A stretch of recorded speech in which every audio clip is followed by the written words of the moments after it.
Hello வணக்கம் and welcome to cricket Indians Tamil channel. இந்த வீடியோவில் நம்ம பற்றி பார்க்க போகிறோம் அப்படின்னா, நம்மளுடைய ரோஹித் சர்மா இப்போ கம்பேக்காக மிகப்பெரிய லெவலில் ப்ராக்டிஸ் பண்ணிட்டு இருக்கிறாரு. ஸோ டோட்டலாக விராட் கோலியோட சேர்ந்து ஒரு பார்ட்னர்ஷிப் ப்ராக்டிஸ் செஷனில் நம்மளுடைய ரோஹித் சர்மா இணைஞ்சதை நம்மளால் பார்க்க முடிஞ்சுது. ஸோ யாரை ஃபேஸ் பண்ணியிருந்தார் அப்படின்னு பார்த்தீங்கன்னா, ஆவேஷ் கான், அதுக்கப்புறம் முகேஷ் குமார் அண்ட் நம்மளுடைய ஸ்பின்னர் சைடில் ரவி பிஷ்னாயி, இவங்க 3 பேர்த்த தான் ஃபேஸ் பண்ணியிருந்தார். ஸோ டோட்டலாக ஒரு எண்டில் விராட் கோலியும் இன்னொரு எண்டில் ரோஹித் சர்மாவும் இருந்து பவுலர்ஸை ஃபேஸ் பண்ணாங்க. ஸோ நம்மளுடைய ரோஹித் சர்மாவை பொறுத்த வரைக்கும் இது அவருடைய கம்பேக் T20 சீரியஸ் கண்டிப்பாக ஒரு மெமரபுளான விஷயமா அமையணும் அப்படிங்கிறது தான் எல்லாரோட ஒரு மிகப்பெரிய எய்மாக இருக்குது. ஃபஸ்ட் 2 T20 போட்டிகள் கண்டிப்பாக எதிர்பாராத மாதிரி நம்மளுடைய ரோஹித் சர்மாக்கு அமைஞ்சிருச்சு. பட் ஆனால் தேர்ட் அண்ட் லாஸ்ட் T20 இன்னைக்கு நைட் நடக்க போகுது. ஸோ இந்த மேட்ச்சில் கண்டிப்பாக ரோஹித் சர்மா கம்பேக் கொடுத்தே ஆகணும் அப்படிங்கிற ஒரு மிகப்பெரிய நிர்பந்தத்தில் இருக்கிறாரு. கண்டிப்பாக அவர்கிட்ட ஒரு பெரிய இன்னிங்ஸ் வந்தே ஆகணுங்கிற சுச்சுவேஷன்.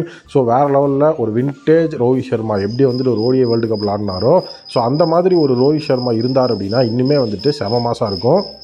ஸோ ரோஹித் சர்மாவை பொறுத்த வரைக்கும் ஓப்பனிங் பேட்ஸ்மேனாக தான் களமிறங்குவார். ஸோ டோட்டலாக இன்னொரு மிகப்பெரிய அட்வான்டேஜ் என்ன அப்படின்னா, அவர்கிட்ட இன்றைக்கி ஒரு ஃபயரி பெரிய இன்னிங்ஸ் வர்றதுக்கான பாசிபிலிட்டி அதிகமாகிறதுக்கான ரீசன் மேட்ச் பெங்களூரில் நடக்குது, சின்னசாமி ஸ்டேடியமில்.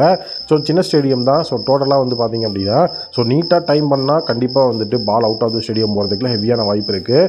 ஸோ ஒரு நல்ல ஒரு ஸ்டேடியம். ஸோ அது மட்டும் இல்லாமல் இந்த மாதிரியான ப்ராக்டிஸ் செஷன்லேயும் சூப்பரான ஒரு பெர்ஃபார்மன்ஸ். ஏன்னா 3 பவுலரையுமே போட்டு பொழக்க விட்டுருக்கிறாரு நம்மளுடைய Rohit Sharma. Full and full பார்த்தீங்க அப்படின்னா நீட்டாக அதிரடி காட்டியிருக்கிறாரு.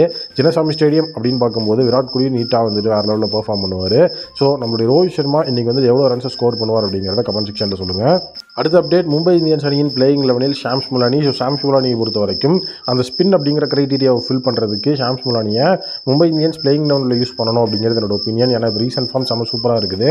ஸோ தலைவன் மும்பை vs ஆந்திர பிரதேஷ் மேட்ச்சில் பார்த்தீங்கன்னா 2 இன்னிங்ஸ் 10 விக்கெட் எடுத்திருக்கிறாரு. ஃபஸ்ட் இன்னிங்ஸில் 6 விக்கெட்டு, அடுத்த இன்னிங்ஸில் 4 விக்கெட். அது மட்டும் இல்லாமல் 111 பால் ஃபேஸ் பண்ணி 38 ரன் அடிச்சிருக்காரு.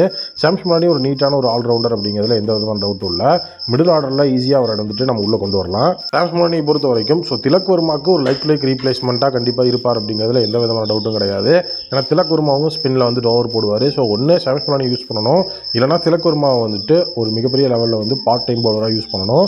ஸோ அதை மும்பை கண்டிப்பாக மைண்டில் வச்சு ஆகணும். காரணம் என்னென்னா, இப்போ ரீசெண்ட் டைமில் பார்த்தீங்கன்னா திலக் வர்மா ஓவர் போட்டுட்ருக்காரு. ஸோ இந்தியா ஆப்கானிஸ்தானுக்கு எகென்ஸ்டான ப்ராக்டிஸ் செஷன்லாம் பார்த்தீங்கன்னா திலக் வர்மா ஓவர் போட்டிருந்தாரு. ஸோ அதனால் அதை ஐபிஎல்லையும் கொண்டு வரணும். திலக் வர்மா ஒரு பார்ட் டைமில் யூஸ் பண்ணும்போது கண்டிப்பாக அது மும்பைக்கு இன்னுமே அட்வான்டேஜ் அமையும். ஸோ கண்டிப்பாக ஒன்று அவர் பிளேயிங் லெவலில் இருக்கணும், இல்லைனா நீட்டாக திலக்குக்கு ஒரு லைக் டு லைக் ரீப்ளேஸ்மெண்ட்டாக இருக்கணும் அப்படிங்கிறது என்னோட ஒப்பீனியன். உங்களுடைய ஒப்பீனியன் என்ன அப்படிங்கிறத கமெண்ட் செக்ஷனில் மறக்காமல் கமெண்ட் பண்ணுங்கள்.